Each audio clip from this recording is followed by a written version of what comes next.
চাচা চাচা বিড়ির প্যাকেট খালি কেন? বিড়ি কোথায়?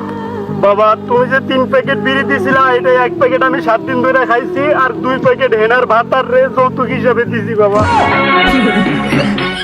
আরে চাচা, এটা আপনি কি করলেন? আরে আরে আমার আমানতের খেয়ানত করে ফেললেন। 8 টাকা করে প্রত্যেকটা ডার্বির পিস।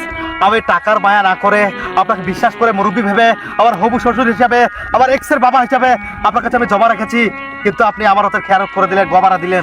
আরে আরে আমার বাবা মা প্রত্যেকদিন আমার প্যান্টের পকেট চেক করে, শার্টের পকেট চেক করে, আমি বিড়ি খাই কিনা, আমার মুখের কাছে এসে আমার আম্মু কথা বলে গন্ধ শুকে আমি বিড়ি খেয়ে আসছি কিনা, আর সেটাকে বাঁচার জন্য আপনার কাছে আমি রেখেছি। আর রাত হলেই আমি আপনার কাছে ছুটে আসি একটা বিড়ির জন্য, বিড়ি খাই আবার চলে যায়। কিন্তু আপনি কি করলেন? এর মধ্যে আমার হেনাকে অন্যের সাথে বিয়ে দিয়ে দিলেন এবং আমার বিড়ি যৌতুক হিসাবে আপনি গিফট করে দিলেন।